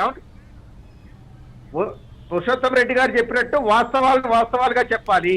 వాస్తవాలుగా చెప్పడం అంటే కొండవల్లి అరుణ్ కుమార్ గారు ప్రెజెంటేషన్ లో కూడా వైట్ పేపర్ రిలీజ్ చేయమన్నారు. వైట్ పేపర్ రిలీజ్ చేయాలి. ఇప్పుడు ఉన్నటువంటి పరిస్థితి గురించి, పోలవరం ప్రాజెక్ట్ గురించి రిలీజ్ చేసి ప్రజల రాజకీయ పార్టీల సహకారం అర్థించాలి కేంద్ర రాష్ట్ర ప్రభుత్వం. రాజకీయ పార్టీలన్నిటితోటి ఆల్ పార్టీ మీట్ ఏర్పాటు చేయాలి. రైతు సంఘాలతోటి, ప్రజా సంఘాలతోటి సమావేశం ఏర్పాటు చేసి కేంద్ర ప్రభుత్వంతో పోరాటానికి సిద్ధం కావాలి ఖచ్చితంగా. అంతేగాని వాళ్ళ వ్యక్తిగత ప్రయోజనాల కోసమో, వాళ్ళ రాజకీయ ప్రయోజనాలను ఆశించి పార్లమెంట్ లోనే వ్యవసాయ బిల్లుల్ని సమర్థించారు, సిఏఏ చట్టాలను సమర్థించారు. బయటకు వచ్చిన తర్వాత మేము అసెంబ్లీలోనే తీర్మానాలు చేస్తారు. అలా 2 రకాల ధోరణి, ఆ హిపోక్రసీ పనికిరాదు. చాలా స్పష్టంగా రాష్ట్ర ప్రభుత్వం నిర్ణయం తీసుకోవాల్సిన అవసరం ఉంది. సత్యనారాయణ గారు మీకేమనిపిస్తుంది? ఉండవల్లి అరుణ్ కుమార్ గారి అనుమానాల్లాగా అనిపిస్తున్నాయా, లేకపోతే ఆయన చాలా ప్రాక్టికల్గా ఆలోచించే ఈ మాటలు చెప్తున్నారు అనిపిస్తుందా, లేకపోతే ఉత్తుత్తి అనుమానాలు, ఆయన ఏదో ఊహించుకుంటున్నాడు బీజేపీ మీద కోపంతో, లేకపోతే జగన్ మీద కోపంతో అనిపిస్తుందా? చెప్పారు కదా ప్రెస్ మీట్ లో వారు చెప్పినటువంటి అనేక విషయాలు ఉదాహరించిన తర్వాత నేను కొద్దిగా కింద కూడా చూసిన తర్వాత రాజకీయ కోణం కూడా, ఇందాక మీతో నేను మాట్లాడిన విషయం కూడా అదే, రాజకీయ కోణం యాంగిల్లో కూడా కనపడింది. అయితే ఫస్ట్ నేను పురుషోత్తం రెడ్డి గారు అడిగినటువంటి విషయాలకి ముందు నేను సమాధానం చెప్పాల్సిన బాధ్యత నాకు. పోలవరం ప్రాజెక్టుకి సంబంధించిన విషయాల్లో బహుశా భారతదేశంలో పోలవరం ప్రాజెక్ట్ ఇది ద ఫస్ట్ ప్రాజెక్ట్ లేకుండా కాలువలు ఏర్పాటు చేసినటువంటి మొట్టమొదటి ప్రాజెక్టు. కాలువలు లేకుండా ఏర్పాటు చేసి స్పిల్వే హైట్ని కన్ఫర్మ్ చేసిన తర్వాత ఖచ్చితంగా డెడ్ స్టోరేజ్కి సంబంధించినటువంటి వాటర్ని మెయింటైన్ చేయాల్సినటువంటి పరిస్థితి ఒక లెవెల్ దాకా ఉంది. ఆ పైన ఉన్నటువంటి వాటర్ యూటిలిటీకి వెళ్ళవలసి ఉంది. ఇందాక మిత్రులు గంగాధరం గారు చెప్పినట్టు మనకు వచ్చినటువంటి షేర్లో కుడి కాలువ మీద నుంచి దాదాపుగా మనం కృష్ణా రివర్కి ఇచ్చేటటువంటి 30 టీఎంసీలు, అదే రకంగా మహారాష్ట్రకి ఇవ్వాల్సి ఉంది, అదే రకంగా కర్ణాటక కూడా ఇవ్వాల్సినటువంటి పరిస్థితి కూడా దాని మీద ఉంది. ఈ హైట్ మెయింటైన్ అయితే తప్ప ఈ వాటర్ ఇది కూడా అందరికీ ఇచ్చేటటువంటి పరిస్థితి ఉంది. ఉత్తరాంధ్రకి మనం ఇవ్వాల్సినటువంటి 24.5 టీఎంసీలు కూడా అందులోనే ఉంది. We're confined. మేము ఖచ్చితంగా భారతీయ జనతా పార్టీ పక్షాన మా రాజకీయ తీర్మానాల్లో అనేక సందర్భాల్లో మేము ఈ హైట్ తగ్గించేటటువంటి విషయంలో ఎక్కడా కూడా ఆ రకమైనటువంటి డౌట్ కానీ అనుమానం కానీ పెట్టుకోవాల్సిన అవసరం లేదు. It is very clear. Purushottam Reddy గారు నేను చెప్పే క్లారిటీ ఏంటంటే 135 అడుగులు కాదు. మీ రాష్ట్ర పార్టీ నాయకత్వం కానీ మీరు కానీ క్లారిటీతో ఉన్నారా? ఈ వాటర్ తగ్గించి నిల్వ చేస్తాము, 41 మీటర్ల దగ్గర నిల్వ చేస్తామని రాష్ట్ర ప్రభుత్వం మొన్న అసెంబ్లీలో కూడా పెద్ద అరుపులతో పెద్ద కేకలతో చెప్పారు కదా. మంత్రి గారు అనిల్ కుమార్ యాదవ్ గారు చాలా చూసే ఉంటారు మీరు. అది ఆయన చాలా స్పష్టంగా చెప్పారు కదా. దానికి మీరు సానుకూలమా వ్యతిరేకమా? సార్ ఆయన సానుకూలం కదా సార్. మా పార్టీకి స్టాండ్ ఉంది. ఆయన చెప్పేదానికి విషయం కూడా అదే అంటున్నా. మీ పార్టీ స్టాండ్ ఏంటని అడుగుతున్నా. We're very clear. మేము ఆ హైట్ తగ్గించేటటువంటి విషయంలో కానీ దాంట్లో కూడా ఏం లేదు. పోలవరం మీద ప్రత్యక్షంగా అనేక సందర్భాల్లో మేము రాజకీయ తీర్మానం చేసామని చెప్తున్నాం. మేము కమిట్మెంట్ ఉందో మాకు ఖచ్చితంగా దాని మీద ఉంది. ఇందాక పురుషోత్తం రెడ్డి గారు చెప్పినటువంటి విషయం కూడా క్లారిటీ ఉంది. ఖచ్చితంగా నాగార్జున సాగర్ సత్యనారాయణ గారు సరే, డిబేట్ అన్న తర్వాత చాలా అంశాలు వస్తాయి. కానీ నా పాయింట్ ఒకటే స్ట్రైట్ గా, మీకు 41 మీటర్ల వరకే నీటిని నిల్వ చేయాలనే జగన్మోహన్ రెడ్డి ప్రభుత్వం యొక్క ఆలోచన మీకు ఆమోదయోగ్యమేనా యాజ్ ఎ పార్టీ? కాదు 45.78 ఎప్పుడైతే మనం పక్క రాష్ట్రాలతో కూడా మాట్లాడుకుని ఒక అంగీకారానికి వచ్చిన తర్వాత రిపోర్ట్ పెట్టిన తర్వాత ఆ 45.7 మీరు కాదు అన్నారు, సంతోషం. మీరు కాదు, మాకు సమ్మతం కాదు అన్నారు, సంతోషం. కానీ జగన్మోహన్ రెడ్డి ప్రభుత్వం ఎందుకు ఆలోచన చేస్తోంది? మీరు 20,000 కోట్ల రూపాయల దగ్గరే క్లోజ్ చేస్తాం అన్నారు కాబట్టి ప్రాజెక్ట్ కాస్ట్ని ఇవ్వాల్సిన ఫండ్స్ని 20,000 కోట్లే అన్నారు కాబట్టి వాళ్ళు లెక్కలేసుకుని 41 మీటర్ల దగ్గర క్లోజ్ చేస్తే పునరావాసం 35,000 కోట్లది కాస్త 3,500 కోట్లకు సరిపోతుంది. కాబట్టి మనకి ఇంతలో మనం ఏదో మామ అనిపించేసి పూర్తి చేయొచ్చు, తర్వాత అప్పుడు ఏదో దేవుడిగా అంటారు కదా, అప్పుడు చూసుకుందాం అనే ఆలోచనకు వాళ్ళు వచ్చారు. ఇక్కడ మళ్ళీ మీరు సమ్మతం కాదు అని మీకంటే మీరు పూర్తి స్థాయిలో డబ్బులు ఇవ్వాల్సి ఉంటుంది. ఇస్తారండి, ఖచ్చితంగా ఇచ్చి తీరాల్సిందే. ఇప్పుడు ప్రాజెక్ట్ కి సంబంధించిన విషయాల్లో 3 భాగాల్లో ఒక భాగం వచ్చి ఈ యొక్క విద్యుత్ ఉత్పత్తి, రెండోది ప్రాజెక్టు, మూడోది R&R ప్యాకేజీ, 3 కలిపి ఆ వేళ దానికి ఇవ్వడం జరిగింది. కానీ మీకు నేను లాస్ట్ అనేక సందర్భాల్లో కూడా మేము చెప్తూ ఉన్నాం, వాస్తవాలు రాష్ట్ర ప్రభుత్వం నుంచి కేంద్రానికి వెళ్ళినటువంటి PPA ద్వారా వెళ్ళినటువంటి నివేదికలు ఏంటి, ఎందుకు వాళ్ళు అక్కడి నుంచి చెప్తున్నారు? కాన్స్టిట్యూషన్ ఫ్రేమ్ దాటి కేంద్ర ప్రభుత్వం కానీ రాష్ట్ర ప్రభుత్వం కానీ వ్యవహరించడానికి వీల్లేదే. వాళ్ళు వైలేట్ అయినా సరే చాలా మంది పబ్లిక్ ఇంట్రెస్ట్ లిటిగేషన్ కింద సుప్రీంకోర్టులో పిటిషనర్స్ కింద కూడా ఇంప్లీడ్ అయ్యి కూడా దావా చేసేయడానికి అవకాశం ఉన్నటువంటి పరిస్థితులు ఉన్నాయి. కాబట్టి కేంద్ర ప్రభుత్వం తన ఇష్టానుసారం ఈ రాష్ట్రంలో తనకి మరి మిత్రపక్షం ఉందా లేదా శత్రుపక్షం ఉందా అనేటువంటి పరిస్థితి ఒకసారి ఒడంబడికి వచ్చిన తర్వాత అందరం కూడా రాజ్యాంగ పరిధికి లోబడి ఉండవలసిన అవసరం ఉంది. ఖచ్చితంగా వీళ్ళు అడిగినటువంటి సమాధానాలు ఏంటి, అసలు వీళ్ళు ఏం చెప్పారు, అక్కడ ఏం జరిగింది అనేటువంటి విషయం మీద కూడా మేము డిమాండ్ చేస్తారు. స్టేట్ గవర్నమెంట్ నుంచి ఏ రకమైనటువంటి అభ్యర్థనలు మీరు పెట్టారు, ఎందుకు కేంద్ర ప్రభుత్వం దానికి కన్ఫైన్ అయ్యి ఉంది, ఎందుకు దీనికి సంబంధించిన విషయాలు వచ్చినట్టు విషయాలు వచ్చినప్పుడు గత ప్రభుత్వం ఏమి నివేదిక. ఇప్పుడు చిన్న ప్రశ్న అండి సత్యనారాయణ గారికి, చెప్పండి. అనుమతితో చిన్న ప్రశ్న. అడగండి.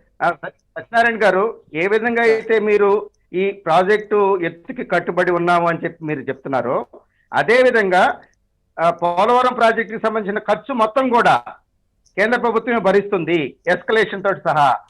ఎందుకు 2019లో కూడా జలశక్తి మంత్రిత్వ శాఖ ఇచ్చినటువంటి సమాధానం పార్లమెంట్ లో 55,528 కోట్లకి అప్రూవ్ చేస్తూ దానికి కట్టుబడి ఉన్నామని కూడా బీజేపీ పార్టీ చెప్తుందా, రాష్ట్ర బీజేపీ? ఖచ్చితంగా సార్. ఇప్పుడు ప్రాజెక్ట్ కాస్ట్ లో వచ్చిన మీకు అనేక సందర్భాల్లో మేము చెప్పేది మా దగ్గర ఉన్నటువంటి విషయం ఏంటి, నివేదికల్లో పంపించేటటువంటి విషయాల్లో వండుకున్నటువంటి లోపాల ఆధారంగా కేంద్ర ప్రభుత్వం దానికి అనేక విషయాల మీద వచ్చింది. మీకు చెప్పాను, ల్యాండ్ ఎక్విజిషన్ సంబంధించిన అవన్నీ కన్సిడర్ చేసిన తర్వాతనే కదండి ల్యాండ్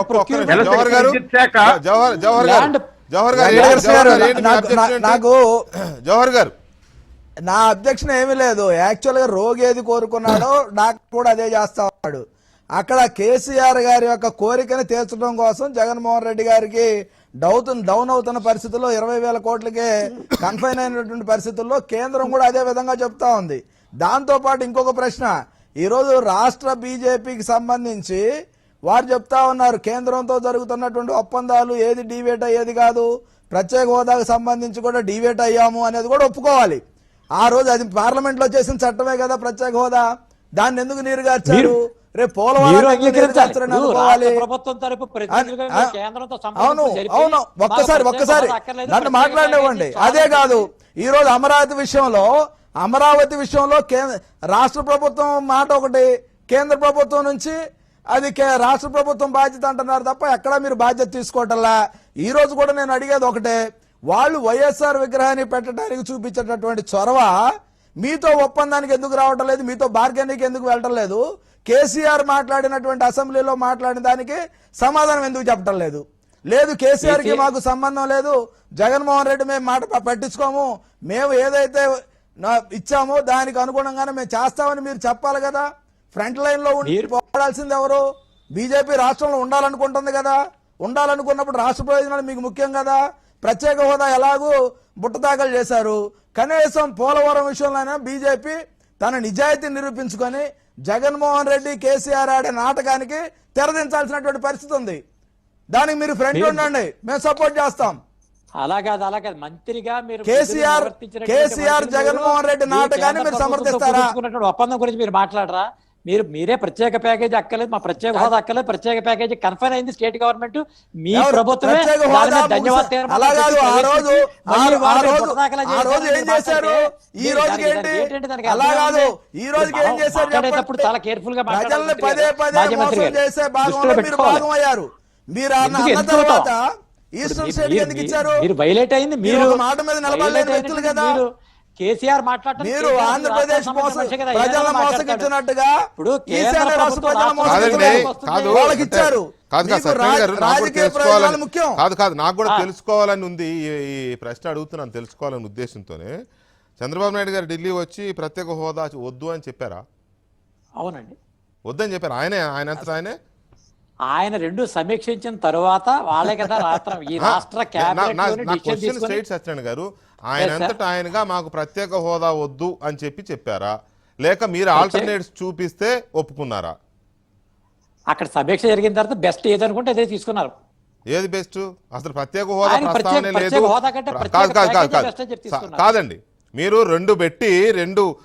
రెండు భోజనాలు పెట్టి చికెన్ బిర్యానీ మటన్ బిర్యానీ పెట్టి ఏది కావాలో తిను అంటే ఆయన ఏదో తిన్నాడంటే అర్థం ఉంది. మీరు అసలు ప్రత్యేక హోదా అనేది లేదు, ఈ దేశంలో ప్రత్యేక హోదా అనే పదమే భవిష్యత్తులో వినిపించదని చెప్పారు కదా. చెప్పిన తర్వాత ఒక ప్యాకేజ్ తయారు చేసి ఇదిగో ఇది మీకు సమ్మతమా కాదా, దీంట్లో ఏమైనా మార్పులు చేర్పులుంటే చెప్పండి, హోదా అనే ప్రస్తావన ఎత్తొద్దని చెప్పారా లేదా? ఇది దేశవ్యాప్తంగా మార్మోగిన నినాదం కదా ఇది. చెప్పారు సార్, చెప్పడం అన్న పాయింట్ కాదు. మరి ఇంకా అంతే, హోదా అనేది లేనే లేదు, హోదా అనేది మీకు కావాలంటే తీసుకోండి అని చెప్పిన తర్వాత ఆయన వచ్చి వద్దన్నాడు, ప్రత్యేక హోదా ఆయనే వద్దన్నాడు. మీరు కూడా ప్రభుత్వంలో ఉన్నారు సార్, అప్పుడు ఉన్నాం సార్, ఇప్పుడు మేము కూడా ప్రభుత్వంలో మీరు కూడా అప్పుడు ప్రభుత్వంలో ఉన్నారు. నేను కూడా జవహర్ గారు ఎందుకు రాష్ట్రాన్ని ఎందుకు భ్రష్టు పట్టిస్తున్నారు అందరు కలిసి?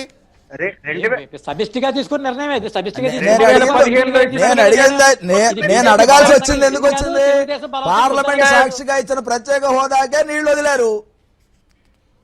మీరు అసెంబ్లీలో తీర్మానం ఈ రోజు దీనికి పోలవరానికి మాత్రం నీళ్లు వదలరానేంటి?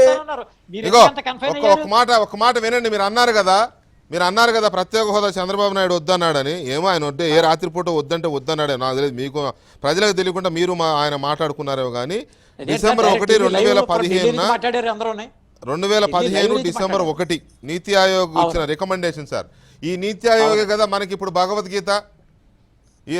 ఈ దేశంలో ప్రణాళికా సంఘాలను రద్దు చేసి తీసుకొచ్చిన నీతి ఆయోగే కదా మనకి ఇప్పుడు అన్ని వాళ్ళు చెప్పిందే. ఈ రిపోర్ట్ని తొక్కిపెట్టి పార్లమెంట్లో సంవత్సరాలు నడిపారు. అసలు విషయం బయటికి రాకుండా ఏదేదో సమాధానాలు చెప్పారు, ఏవేవో రిప్లైలు ఇచ్చారు. దాంట్లో ప్రత్యేక హోదాకు సంబంధించి చిన్న ఇదే చదువుతాను నేను, వినండి. Demand of Andhra Pradesh as per government of India recommendations to grant special category status, action taken by the government of India and recommendations. The then Prime Minister during the debate in Rajya Sabha on 22/2014 had announced that for the purpose of central assistance, special category status will be extended to the successor state of Andhra Pradesh for a period of 5 years, which will put the state's finances on a firmer footing. The government of India has already granted certain tax incentives to the Andhra Pradesh during 14-15 to promote industrialization and economic growth. Example, 15% additional depreciation in the first year, 15% additional investment allowance for the industries to be set up in backward region, additional depreciation allowance and investment allowance without insisting on investment above 25 crore. Besides the above tax incentives, it will be appropriate to provide some central assistance to state of Andhra Pradesh in the extremely aided project.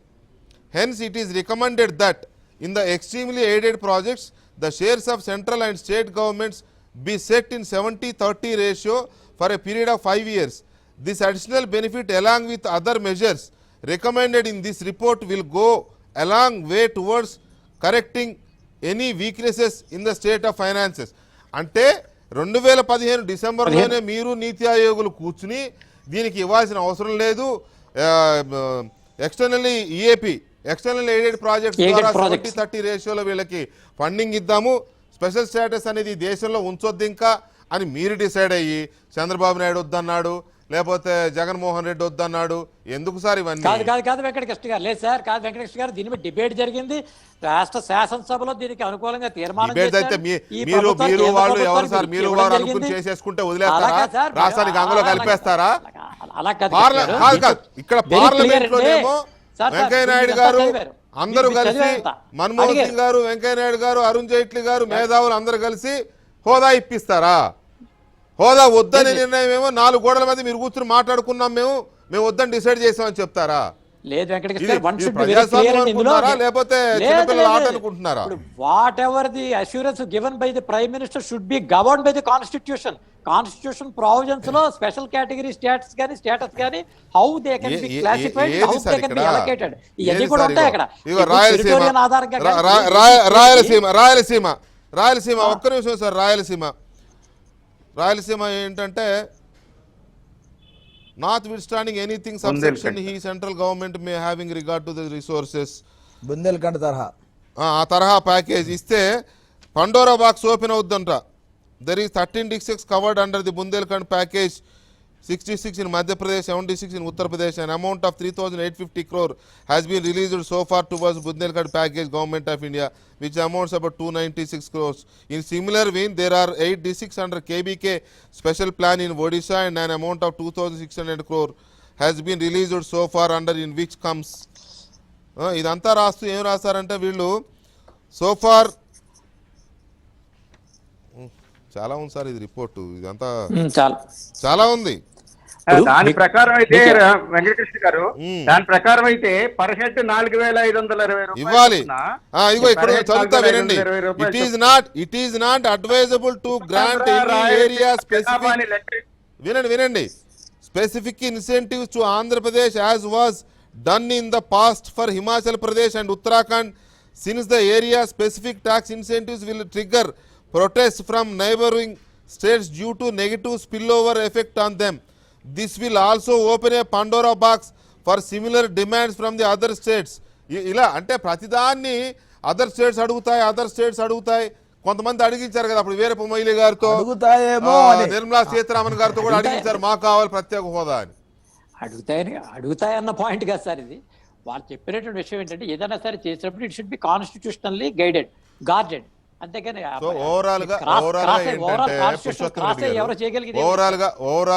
అంతకు ముందు ప్రత్యేక హోదాలు ఇచ్చినవి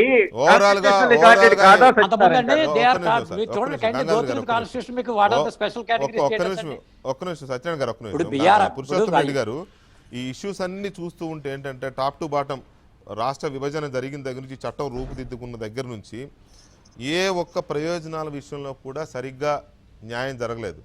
course అందులో ఆనాటి రాష్ట్ర ప్రభుత్వం కొంత కాంప్రమైజ్ అయి ఉండొచ్చు, ఈనాటి రాష్ట్ర ప్రభుత్వం కొంత కాంప్రమైజ్ అయి ఉండొచ్చు. వీళ్ళ వీక్నెస్లు చూసి వాళ్ళు మొత్తానికే ఎత్తేసే పరిస్థితి ఉండి రావచ్చు. మొత్తం మీద అయితే నవ్వుల పాలవుతోంది, లేకపోతే నాశనం అయిపోతున్నది ఆంధ్రప్రదేశ్ రాష్ట్రం. ఇది ఏ రకంగా చూసినా ఇప్పుడు మన కళ్ళ ముందు ఉన్నాయి. Chennai Vizag corridor no, Dugarajapatnam port no, Visakha railway zone no, special category status no, Polavaram చూస్తున్నాం, ఇప్పుడు అదే చర్చిస్తున్నాం మనం, అది ఏమవుతో తెలియదు. సో ఇలాంటి పరిస్థితుల్లో పురుషోత్తం రెడ్డి గారు ఇది రాష్ట్రంలో కొత్త రకమైన ఉద్యమాలకి ఏమైనా దారి ఒక్క నిమిషం గంగాధర్ గారు దయచేసి, రెవెన్యూ లోటు కూడా ఇవ్వలేదు. సో ఇలాంటి పరిస్థితుల్లో పురుషోత్తం రెడ్డి గారు రాష్ట్రంలో యాజ్ ఎ హోల్ స్టేట్ ఉద్యమాలకు వెళ్లాల్సిన పరిస్థితి కనపడతా ఉంది. మళ్ళీ ఏమంటారు? అంటే ఇక్కడ ప్రధానంగా 2 సమస్యలు ఏమొస్తున్నాయంటే, అధికారంలో ఉన్న వైఎస్ఆర్ కాంగ్రెస్ పార్టీ, ప్రధాన ప్రతిపక్ష తెలుగుదేశం పార్టీ, వీరిద్దరు రాజకీయ ప్రత్యర్థులుగా ప్రతి అంశాన్ని మార్చేస్తున్నారు. కొన్ని అంశాలు రాష్ట్ర రాజకీయాల్లో మీరు మార్చచ్చు, కానీ జాతీయ అంశాలతో ముడిపడి వాళ్ళ బాబు సొమ్మ ఇష్టారాజ్యంగా వాళ్ళ పంచాయతీలు వాళ్ళ గొడవలు రాష్ట్రాన్ని తాకట్టు పెట్టేస్తారా? చంద్రబాబు నాయుడు గారు కానీ జగన్మోహన్ రెడ్డి గారు కానీ ఎంతసేపు మనం వాళ్ళ గురించి మాట్లాడలేదు, ప్రజల గురించి మాట్లాడడం లేదు. అక్కడికే వస్తున్నా. వాళ్ళిద్దరి మధ్య సమస్యలాగా ఒక నిమిషం సార్, ఇక్కడ ఒక నిమిషం సార్ గంగాధర్, ఒక నిమిషం.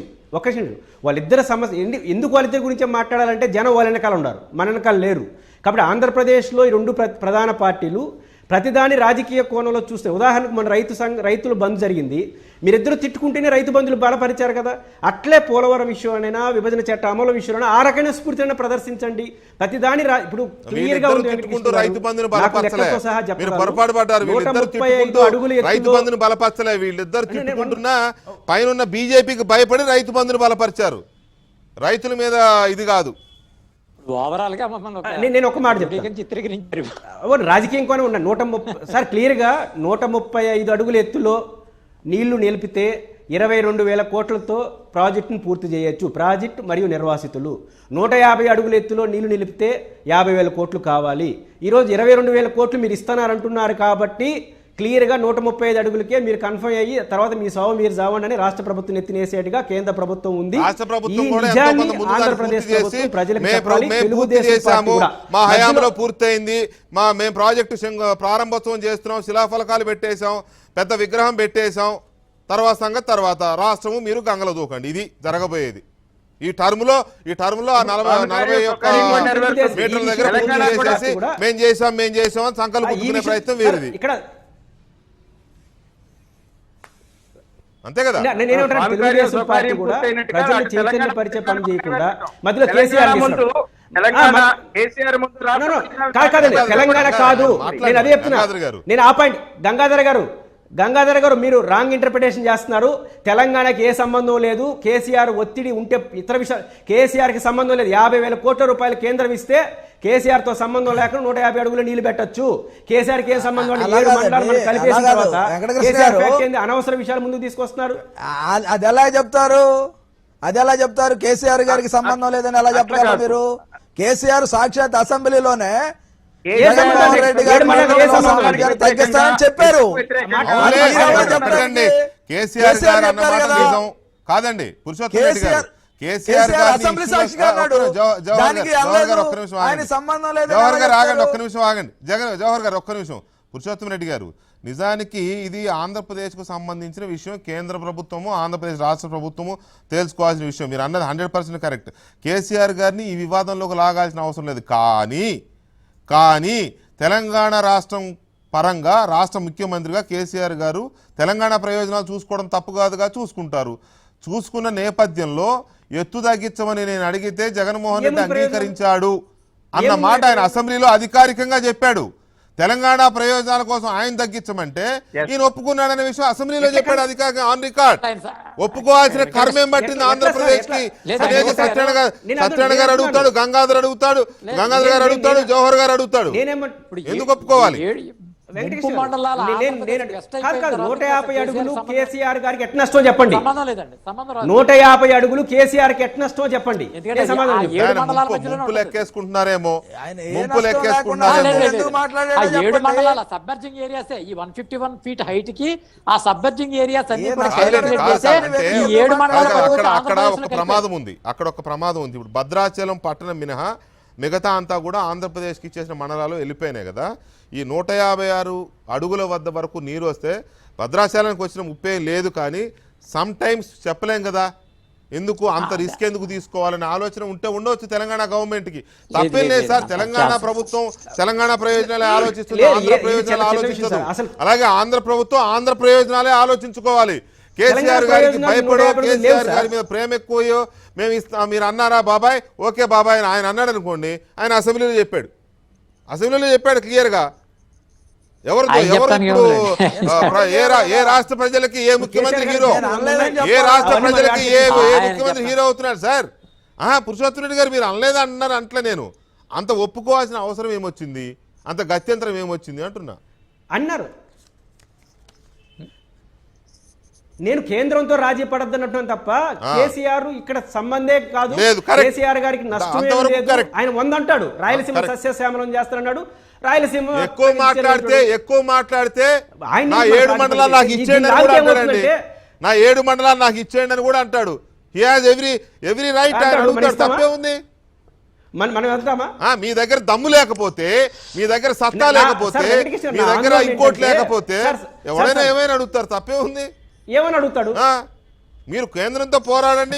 మీరు అరుపులు కేకలు రంకెలు కాదు. వెంకటకృష్ణ గారు నా పాయింట్ ఏంటి? తెలంగాణ వెంకటకృష్ణ గారు, గోదావరి నా ఆందోళన గోదావరి ఏంటంటే- పోర్టులో నా ఆందోళన ఏంటంటే తెలంగాణ ప్రాజెక్టులకి కేసీఆర్ కేటాయింపులకు కేసీఆర్ సంబంధించిన గారు- సమస్య వచ్చినప్పుడు పురుషోత్తం పోలవరానికి చెప్పండి, సంబంధించింది చెప్పండి. కూడా సమస్య వస్తుంది.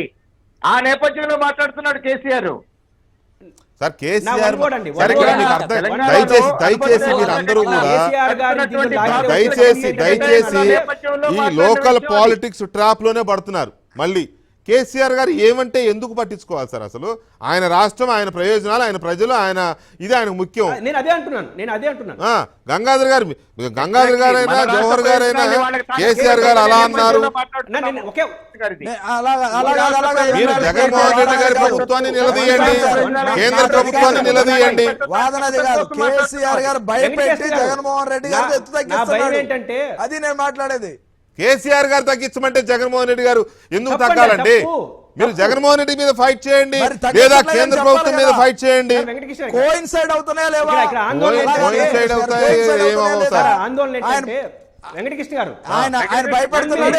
షెడ్యూల్ సంస్థల గురించి ఎందుకు జవహర్ గారు, ఒక్క మాట్లాడుతున్నారు? నిమిషం. లేకపోతే నా ఆందోళన 9-10 షెడ్యూల్ సంస్థలు ₹1,00,000 ఆస్తులు అవి ఒక్క నిమిషం. రాష్ట్రానికి రావాల్సినవి. గంగాధర్ దాని గారు, గురించి ఒక్క ఎందుకు నిమిషం. మాట్లాడరు? లేకపోతే మళ్ళీ రంగారావు, ఒక డిబేట్ నిమిషం అవుతున్నారు, ఉండండి. డిబేట్ అవుతున్నారు. మీరు చాలా పోయినాయి అట్లా, చాలా మీరు పోయినాయి అట్లా. ఆస్తులు రాసి ఇచ్చేసారు, ఎందుకు మాట్లాడరు చెప్పండి. అసలు ఎక్కడిదక్కడ వదిలేశారు. కానీ చాలా అయినాయి అట్లా, చాలా అయినాయి. అందుకే అది కూడా ఇప్పుడు ఇక్కడ విభజించడానికి సంబంధించిన సార్, ఇప్పుడు విషయమే కదా. కేసీఆర్ గంగాధర్ గారు ఎంత- కేసీఆర్ లాగితే పురుషోత్తం చెప్పండి, సార్ నేను ఒక వెంకటకృష్ణ ఒక్క మినిట్ 1 మినిట్. నా ఆందోళన ఏంటంటే ఈ రోజు ఇక్కడ వైసీపీ ప్రతినిధి లేడు. వైసీపీ ప్రతినిధులు ఉంటే ఉండరు, వాళ్ళు మీ ఓటుకు కేసులు వచ్చా అంటాడు. ఈ కేసీఆర్ ని తీసుకొచ్చి మన సమస్యలు పక్కన పెట్టించి మీరు ఎందుకు కొట్టుకుంటారా? అసలు సమస్య కేంద్రాన్ని వదిలేసి కేసీఆర్ పట్టుకుంటారేంటి? అవును, కరెక్ట్ పాయింట్, అది కరెక్టే. కేసీఆర్ గారు అంటారండి, ఆయన అసలు రాష్ట్రం సమస్య- కోసం అసలు ఆయన సమస్య సవా లక్ష కేంద్రానికి అడుగుతాడు, వైసీపీ మభ్య పెడతాడు, వైసీపీ మాయ చేస్తాడు. కేంద్రాన్ని బాధ్యులు కాదు, చేస్తే- దయచేసి అర్థం చేసుకోవాలి. కేసీఆర్ గారు మభ్య పెడతాడు, మాయ చేస్తాడు, తన రాష్ట్ర ప్రయోజనాల కోసం పక్క రాష్ట్రాన్ని అది తీసుకురాలా. మహారాష్ట్ర ముఖ్యమంత్రిని తీసుకొచ్చి అదేదో ప్రాజెక్ట్ ఓపెన్ చేయించలే, అట్లాగే జగన్మోహన్ రెడ్డిని తీసుకెళ్లి కాళేశ్వరం ప్రారంభోత్సవానికి తీసుకెళ్లి చేయించలేదు. చివరికి ఏమైంది? అదే జగన్మోహన్ రెడ్డి గారు మళ్ళీ కంప్లైంట్ చేయాల్సిన పరిస్థితి వచ్చింది కాళేశ్వరం మీద. ఆయనే ప్రారంభోత్సవానికి వెళ్ళి ఆయనే కౌగిలించుకొని దండలేసుకొని మళ్ళీ ఆయనే అంటే కేసీఆర్ గారి చతురత అలా ఉంటుంది. ఆయన ట్రాప్లో జగన్మోహన్ రెడ్డి గారు పడినా లేదా ఆంధ్రప్రదేశ్ పార్టీలు పడినా కూడా అది మీ అసమర్థత, మీ చేతకంతనం అవుతుంది. కానీ ఆయన తప్పేం కాదు. అది as a chief minister of Telangana ఆయన అలాగే చేస్తాడు. మీ చేతనేది మీరేంటో చేసుకోండి. ఎవరితో పోరాడతారో, కేంద్రంతో పోరాడతారో, లేకపోతే కొంగ జపం చేస్తారో ఒంటికాల మీద చేసుకోండి, సాధించుకోండి. పోలవరాన్ని 45 కడతారా, 41 కడతారా? 41 కట్టి ప్రజల చేతిలో నవ్వులు పాలవుతారా, 45 కట్టి శబాష్ అనిపించుకుంటారా? ఇవి చూసుకోవాల్సిన సందర్భం ఇది. వాళ్ళు ఉండవల్లి గారు పెట్టారంటే అది అనుమానం కాదు, అది అధికారికమైన సమాచారంతో చేసిన ఆరోపణ. అది ఆరోపణకి సమాధానం చెప్పే ఇది లేకపోతే ప్రభుత్వానికి ఇలాగే సైలెంట్గా ఉండిపోతుంది. అసెంబ్లీలో డాట్ డూ అని రకరకాల కేకలేసేసి ఏదో అరుపులేసినంత మాత్రాన అబద్ధాలు నిజాలు కాకపోవు, నిజాలు అబద్ధాలు కాకపోవు. చూసుకోవాల్సిన అవసరం ఉంటుంది. రైట్, ఎనీవే గంగాధర్ గారు thank you very much, and Satyanarayana గారు అండ్ జవహర్ గారు, పురుషోత్తమ గారు థ్యాంక్ యూ వెరీ మచ్ చర్చలో పాల్గొన్నందుకు. ఇక